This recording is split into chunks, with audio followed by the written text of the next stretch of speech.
सुप्रभात बच्चों।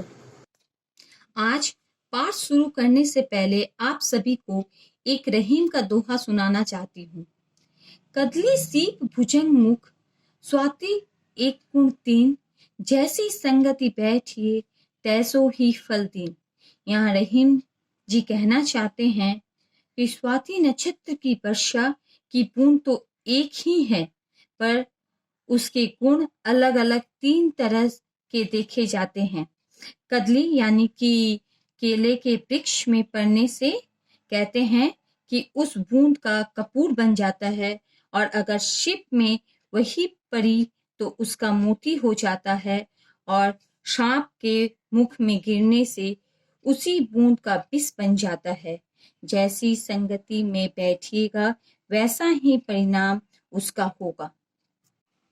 यानी कि जो जैसे लोगों के साथ रहता है वैसा ही उसके विचार होते हैं और वैसी ही सोच भी हो जाती है। वे सब संगति का असर ही होता है।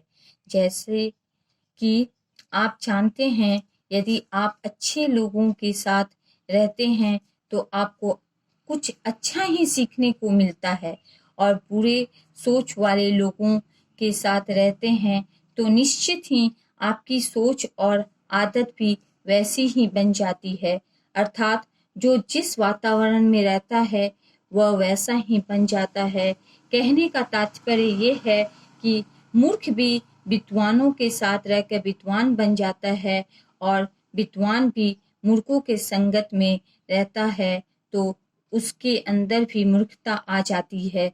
इसलिए हमें संगति सोच समझ के करनी चाहिए।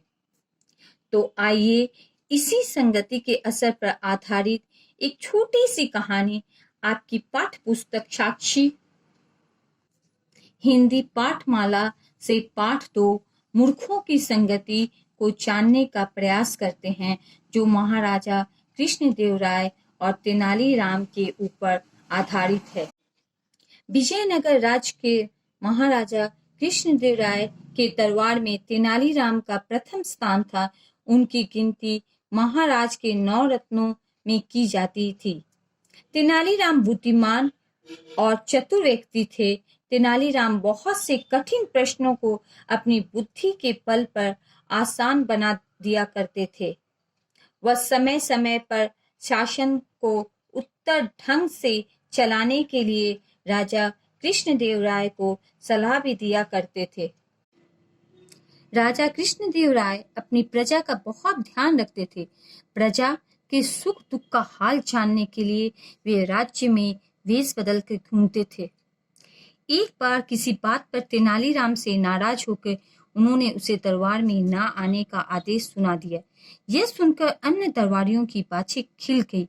वे सब बहुत खुश हुए, क्योंकि सभी दरबारी मन ही मन तेनालीराम से ईर्ष्या करते थे।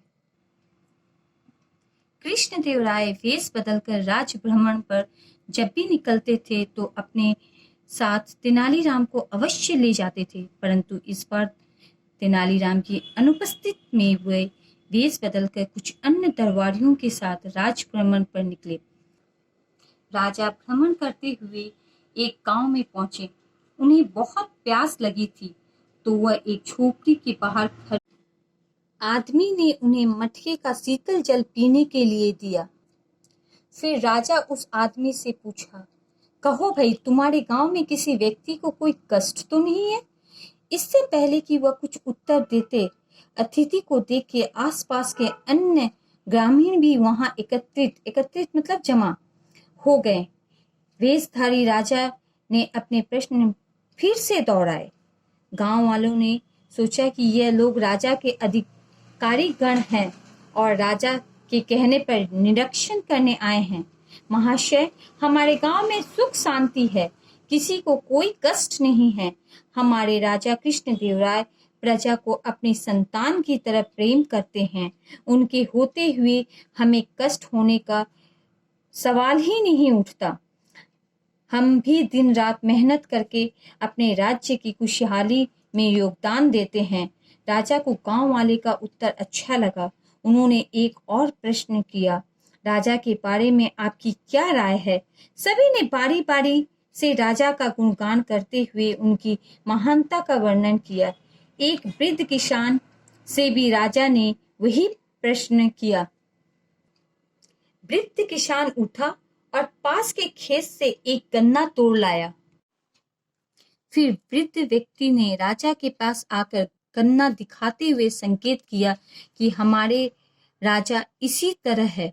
राजा वृद्ध किसान की बात समझ नहीं पाए। उसने दरबारियों से वृद्ध किसान की बात का आशय पूछा। दरबारी दूरदर्शी नहीं थे। बिना कुछ सोचे समझे तथा किसान के भाव का दूसरा ही अर्थ निकालते हुए एक दरबारी बोला, महाराज, इस वृद्ध किसान के कहने का आशय है कि राजा इस गन्ने की तरह कमजोर है जिसे कोई भी व्यक्ति आसानी से उखाड़ सकता है।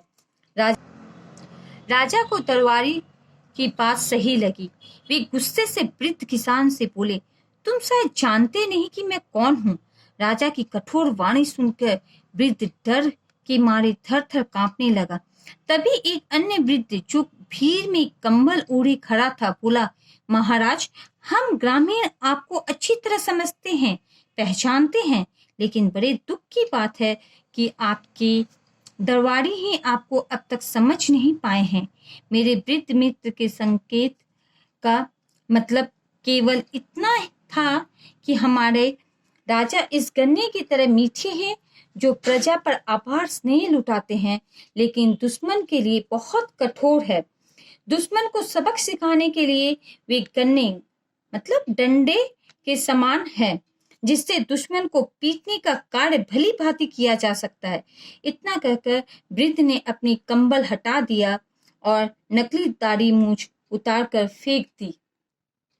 उसे देखते ही राजा चौंक पड़े और बोले, तेनालीराम, तुम हमारा पीछा नहीं छोड़ोगे। तेनालीराम बड़े विनम्र भाव से बोले, महाराज, यदि आपका पीछा छोड़ दिया तो ना जाने कितने बेकसूर लोग इस अज्ञानी दरबारियों के कारण मुसीबत में पड़ जाएंगे।